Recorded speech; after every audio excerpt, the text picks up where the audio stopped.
चलिए सीधे मुद्दे पर आते हैं।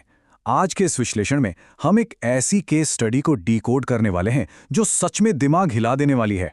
सोचिए, एक 19 साल के क्रिएटर ने बिल्कुल जीरो से शुरुआत की और एक ऐसा फेसलेस इंस्टाग्राम एआई इन्फ्लुएंसर बना दिया जो लिटरली लाखों कमा रहा है।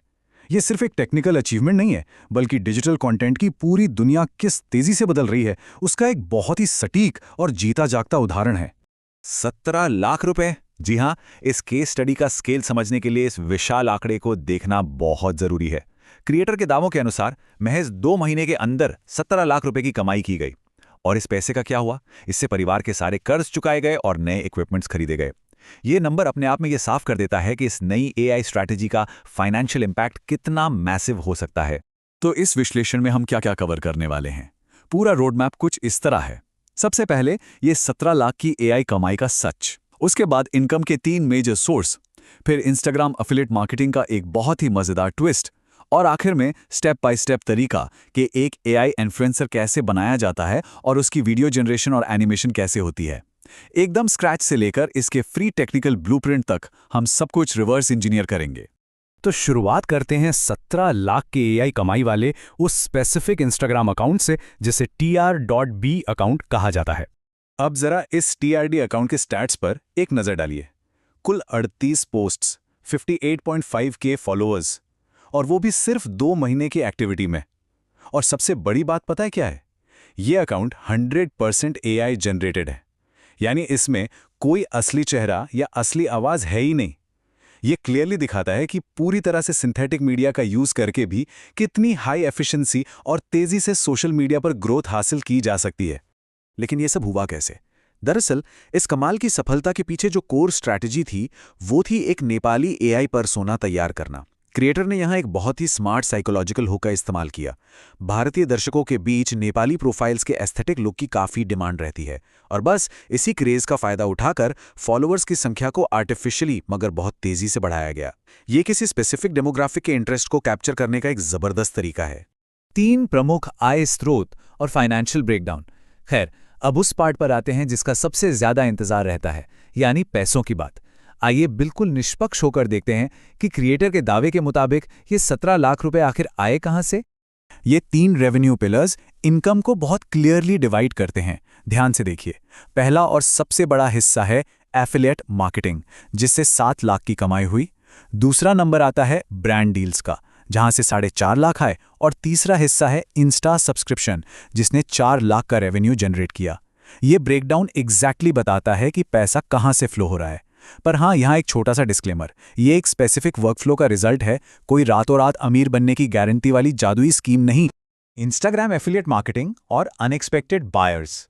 अब आगे बढ़ते हैं इस पूरे ऑपरेशन के सबसे प्रॉफिटेबल और शायद सबसे चौंकाने वाले इनकम सोर्स की तरफ, जो कि है इंस्टाग्राम स्टोरीज के जरिए की जाने वाली एफिलिएट मार्केटिंग।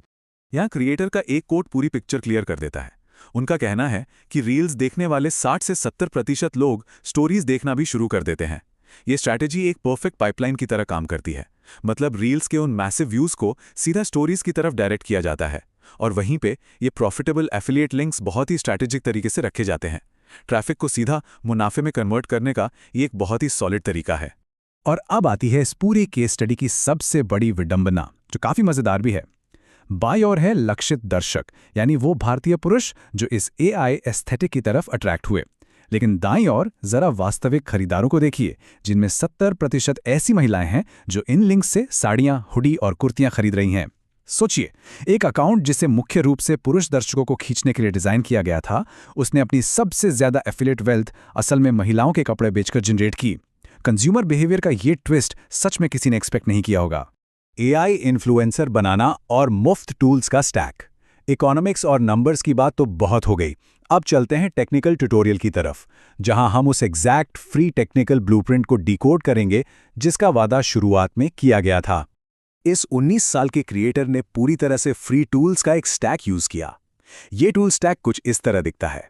सोर्स वीडियोस लाने के लिए पिंटरेस्ट, कैरेक्टर जनरेट करने के लिए लवबर्ड एआई, फ्रेम मैच करने के लिए वीडियो फ्रेम एक्सट्रैक्टर, और आखिर में मोशन ट्रांसफर के लिए हगिंग फेस और क्लिंग 2.6 का इस्तेमाल किया गया। इसका सीधा सा मतलब यह है कि इस पूरे ऑपरेशन को खड़ा करने में शुरुआती सॉफ्टवेयर कॉस्ट बिल्कुल जीरो थी। है ना कमाल की बात? तो आइए इस वर्कफ्लो को स्टेप बाय स्टेप समझते हैं। स्टेप 1, Pinterest से एक बढ़िया एस्थेटिक रेफरेंस वीडियो डाउनलोड करना। स्टेप 2, लवबर्ड एआई पर फ्री क्रेडिट्स का यूज करके एक बेस चेहरा तैयार करना। और स्टेप 3, उस रेफरेंस वीडियो का सबसे पहला फ्रेम एक्सट्रैक्ट करना। ये शुरुआती 3 कदम इसलिए जरूरी हैं ताकि एक ह्यूमन बेस मिल सके और उस एआई पर्सोना की एक परमानेंट और कंसिस्टेंट पहचान सेट हो जाए। वीडियो जनरेशन और एनिमेशन। अब आते हैं इस टेक्निकल प्रोसेस के सबसे आखिरी और क्रूशियल हिस्से पर, जहां उस स्टैटिक एआई इमेज में जान डाली जाती है।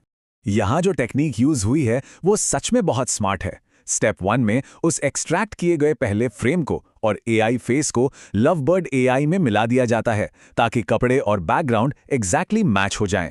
फिर स्टेप 2 में ओरिजिनल वीडियो और इस मैच की गई इमेज को हगिंग फेस पर अपलोड किया जाता है और आखिर में क्लिंग 2.6 का यूज करके एक 1-to-1 मोशन वीडियो जनरेट होता है। बेसिकली असली इंसान की हर एक मूवमेंट उस एआई कैरेक्टर पर परफेक्टली मैप हो जाती है। और इन सब स्टेप्स के बाद जो फाइनल आउटपुट निकल कर आता है वो होता है एक perfect 1-to-1 clone motion video. इसमें एआई पूरी तरह से उस असली इंसान की बॉडी लैंग्वेज और बैकग्राउंड को कॉपी कर लेता है। नतीजा, एक ऐसा कन्विंसिंग और ट्रेंडिंग वीडियो जो बिना एक भी बार कैमरा ऑन किए मिलियंस में व्यूज ला सकता है। टेक्नोलॉजी की ये छलांग लिटरली माइंड ब्लोइंग है। ये पूरा विश्लेषण हमें एक बहुत ही गहरे और विचारोत्तेजक सवाल पर लाकर खड़ा कर देता है।